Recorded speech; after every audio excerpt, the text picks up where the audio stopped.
Hi, welcome back to my channel. So today we're talking about 5 fragrances that exude confidence.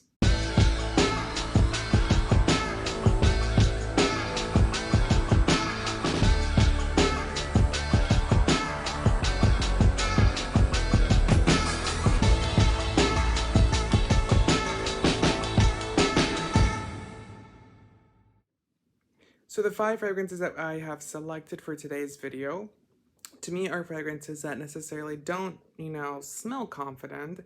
I think that confidence is, very based on everyone's opinion as to what, exudes confidence and what is confidence. But they are confident fragrances in that they are unapologetic. They are fragrances that you can wear and feel sexy and confident and strong. All of these fragrances are actually unisex. Some of them are going to lean more masculine, some of them are going to lean more feminine. But every single one of these fragrances are things that, make someone feel special, feel important, that they have presence, that they are conquering the world essentially. So these 5 fragrances, I did rank them from the worst to the best. I don't think any of these are worse than the other ones. It's just some of them, interpret a little bit more confidence to me than other ones do. So let's get right into it. So the first one on this list is going to be one by Burberry. This is part of their signature line, so it's their private range for the company. So this is a very mysterious line because not a lot of people talk about this, not people even know that this exists, but it is a really great line. I've only purchased this one. I am looking into buying more from them, to test those guys out for you. But the first one here is Midnight Journey. So this is going to be their dark offering. So out of all the other bottles, the rest of their bottles are transparent. This one's a dark colored and there's a reason for that. So this one out of the range is the most masculine fragrance that they actually manufacture. So the reason I picked this one's because to me it's a deep woody fragrance. It exudes confidence. It smells absolutely delicious. It's very well blended. The top notes are going to be thyme, ginger, and black pepper. The thyme and the ginger and the black pepper really give this a kind of airy quality to it, but without being heavy. So although it's a heavier scent, it has its woodiness, it has its, spices in it. It's not going to be a heavy fragrance, and it's because of the ginger at the top. It makes it, have that little zesty quality to it that really makes this fragrance into a work of art to me. It screams confidence because it's masculine, deep, sexy, but it's still versatile to where you can wear it to the office, you can wear it anywhere, and it just makes you feel that much better about yourself. The only con to this fragrance is that it is an eau de parfum. The only con that I would say that this fragrance has is that the projection longevity is not the best, but it's not the worst either. So I've seen other ones that are worse. It's just not going to be your best performing. This one does retail for $230 US for 3.4 ounce. So although it is pretty pricey, it's not as pricey as other ones on this list. So yes, number 5 goes to Midnight Journey by Burberry. The number 4 spot goes to one by Atelier Colognes, and it's this guy. It's Rose Rose. So it's this one. It is a really terrific scent. This one is one of my favorite ones from this brand. Sadly, you can no longer purchase Atelier Colognes as they were pulled out of the United States market. L'Oreal is a parent company, and L'Oreal decided to go for that, pull them out of the market. This one is in this list to me because it's a rose scent. And typically rose scents can either go one of two ways. Very old, or very, light, airy, and, teenage-like. This one to me is going to be one of those that, really grabs every single great aspect of a rose and then just makes it that much better. It's a terrific scent. It screams confidence. It screams opulence.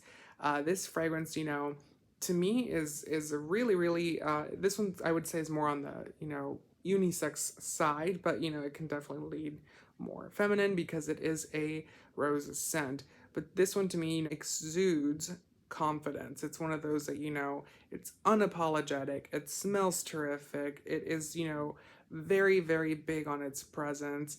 The longevity is great on this one. The performance is great on this one, even though it is a cologne. And that's very hard to find cologne scents that, last very long. This one's going to have oud, frankincense, as well as rose.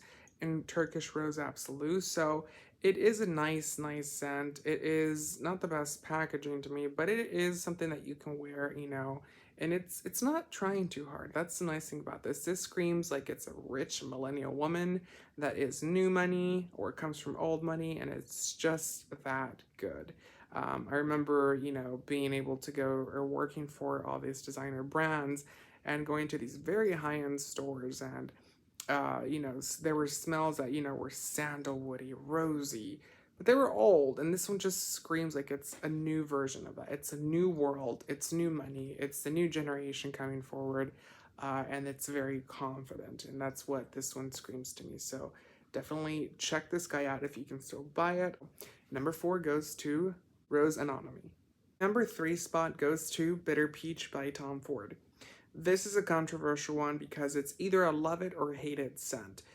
To me, it's one that, I have had a love and a hate relationship with. But to me, this one screams a little bit of confidence because it's like grabbing Thierry Mugler's Angel and adding a new, unique, young quality to it. I don't know why they very much resemble each other to me, but they do. This one's going to be a little bit better if you ask me because it's going to be strong, it's going to be potent, it's going to be long lasting. It is young, it is hip, it is fresh. To me, this screams confidence because it is a young girl or a young man that used to wear all these, very synthetic notes into their, young adulthood, and then later on appreciated the synthetic notes as well as the very rich and natural ingredients. And that's what this one is to me. It is a fragrance that, although it has a lot of synthetic notes and synthetic qualities to it when it comes to smell and, composition, this one also tends to use a lot of very raw and expensive, raw and expensive materials to manufacture this fragrance. And the smell itself is just very strong, very confident, and it's very bold and brave. It's non-apologetic, and this one definitely, if you do wear this one to the room or to a party, it will command presence. Whether that's good or bad, attention, that's really up to you. But definitely, it is one that would gravitate a lot of confidence, in yourself to be able to, command the room, and that's why it is at the number 3 spot. The number 2 spot is going to Prada Ofactories Double Dare. The reason I picked this one, if you've looked at the other ones that we've gone through here, they're very strong, they're very unapologetic, they're very, boom, in your face, I'm right here and I'm not, leaving, I'm confident and I am strong.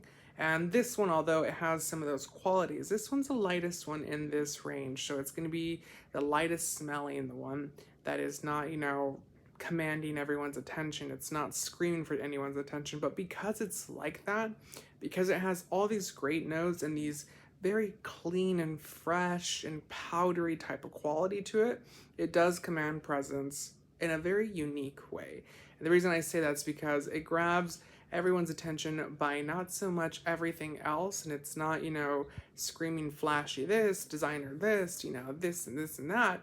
It's grabbing your attention by, being yourself, but the best version of yourself you possibly can be. This fragrance is independent, free, and responsible. When I say responsible, I can picture the person that, uses this as their signature scent, that they're a very responsible, caring, and very, very intelligent person that, that goes by life not by, constraints, but is very much independent and smart and a very liberated by the mind type of person. And this one definitely is one of those fragrances that I would definitely check out. I think a lot of people sleep on this one. It is a very Prada fragrance. It is going to be very, very powdery, no iris in this. It's going to be very powdery, very clean, very sophisticated. But that's the nice thing about this one, is that it's not trying to command your attention. It commands your attention because it's unique. And that's the really great quality about this guy. So number 2 spot goes to Prada Ofactories Double Dare. The number 1 spot is actually a tie between 2 fragrances. Both of these have a note in common, which is a note of tobacco. The first one that we're talking about is from Tobacco Oud by Tom Ford. Tobacco Oud screams confidence in a very masculine way. It is a very, very masculine fragrance without, being a toxic masculine fragrance. This scent is free and raw at its best. It is one of those fragrances that you can definitely wear in multiple settings, but this one is one of those scents that when you are going to an event, when you are in a crowd, you definitely command everyone's attention because it is so strong. It is so unique and raw and free. So with that being said, it's a really great scent. It is one that's discontinued, and that's the reason why it wouldn't go in the #1 spot. But this one does scream more of a mature gentleman to me, and it is one of those scents that I would definitely check out if you can get your hands on it. If you can't, I'm sorry, I hear that they're coming out with this in the signature line, but that is yet to be seen with Tom Ford. But definitely I would check this guy out because it is a very unique scent. It is very nice. But like Bitter Peach, it's one of those scents that is, very polarizing. Either you really love it or you really hate it. And, that's to be expected with any scent because what you find to be sexy might be very different than what I find to be confident and sexy. And, that's the beauty about fragrances. There's one out there for every single one of us. And that's what we need to focus on, not say, oh, that's nasty what you're smelling because, hey, everyone likes what they like. And that's the beauty of fragrance. And the fragrance that's a tie with it, but it was actually originally picked as the #1, is Tobacolor by Dior. This scent is a really great scent to me. It is one of those that, definitely exudes confidence, but it's free, it's happy, it's bubbly, it's smart, it's, very bold and wild. But it also has that, very urban, very city-like quality to it. So it is grabbing all the great raw and crazy ingredients, but it's making them, very sophisticated and modern. And that's what I really like about this. This one to me smells a lot like Baccarat Rouge, but with better qualities to it. As a sweetness as well as a raw side to it, with both of those, being very opposites, it marries very perfectly right in the middle, which makes it a very terrific scent. It's long lasting. You can take a shower and still smell this on yourself. That's how strong it is. But it's not one of those that's going to, choke out the room by any means. What I mean by strong is that it's going to last on your skin. You're going to smell it on yourself, but like I said, you're not going to choke out a room and make everyone say, God, who took a bath in perfume? Which is a very big thing when it comes to, what they are referred to as beast mode fragrances. Beast mode fragrances can typically be fragrances that, choke out a room and are long lasting, but why not have the good part about a fragrance, which is a lasting aspect, and at the same time be able to be something that you still can enjoy, that you're not, sneezing about. So that is definitely this one. Like I said, the sweetness to it, the refinement to it, and some people might say that this is a little bit on the feminine side, and you probably could be correct, but to me it's right in the middle. It can be worn by either men or women. There's just a very sweetness to it, and it's because it has plum and honey in here. The plum and the peach and the honey and the tobacco really make this for a really great experience all around. And then it has a little bit of a spice to it to, really refine and balance it. It is absolutely a really well blended fragrance. It's not just throwing ingredients into a bottle, it's also blending them and making them all into a symphony of notes. So #1 goes to both of these. I hope you enjoyed today's video. Let me know if you like these video settings a little bit better. They are a little bit more work. They are a lot more note-taking and, picking out fragrances and going back and forth. I went back and forth between a lot of fragrances, but I hope you guys enjoyed watching this video. Make sure to comment and subscribe and, let me know what else you'd like to see. Thank you so much for watching today. Bye.